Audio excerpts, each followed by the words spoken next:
Hi, this is Cliff Bramble again. I am here to talk to you about the business side of restaurants.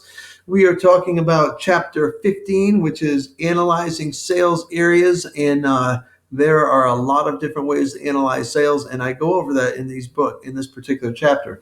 Starts on page 152. I have the book here. The hardcover will be available on Amazon at the end of September. Right now on Amazon, the soft cover paperback is available.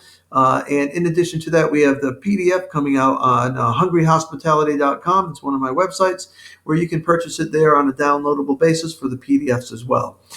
This book was really meant for individuals who are either in the industry or getting into the industry, maybe people who are opening up a restaurant, who want to learn really anything they really need to know about the operational side of the restaurant.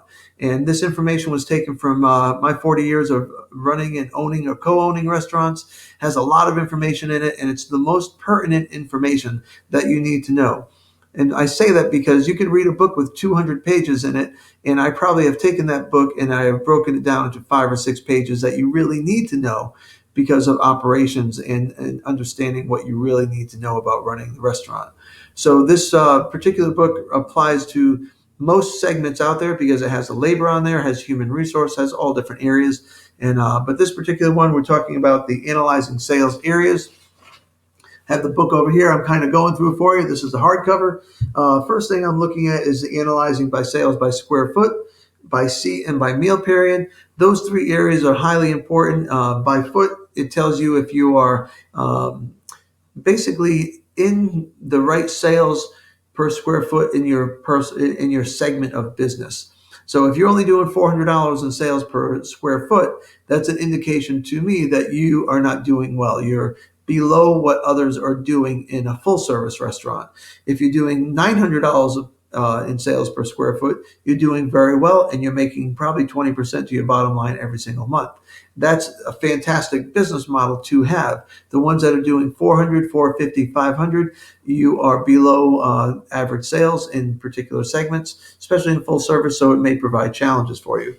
So I do talk about that on here. I talk about the sales by seat, and the reason why I talk about the sales by seat is because you also want to know if you have a seat that's producing money, for example, $15,000 every single year, well, that's great. But if that bar stool breaks and you don't replace it, well, you just lost $15,000 a year. So the bar stools are one of those areas where if it breaks, you need to repair it and get it done and fixed right away and get a new chair in there because that's one less person at the bar. And your bartenders will probably tell you that too. But I talk about that in this particular chapter.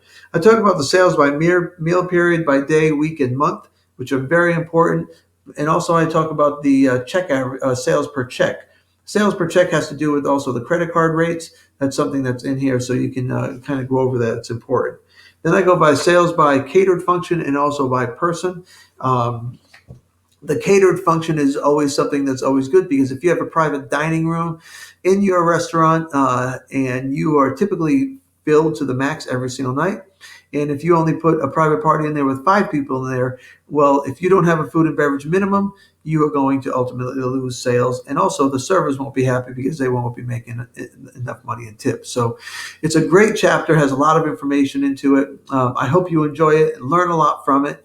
And I will see you at the next chapter. Thank you very much.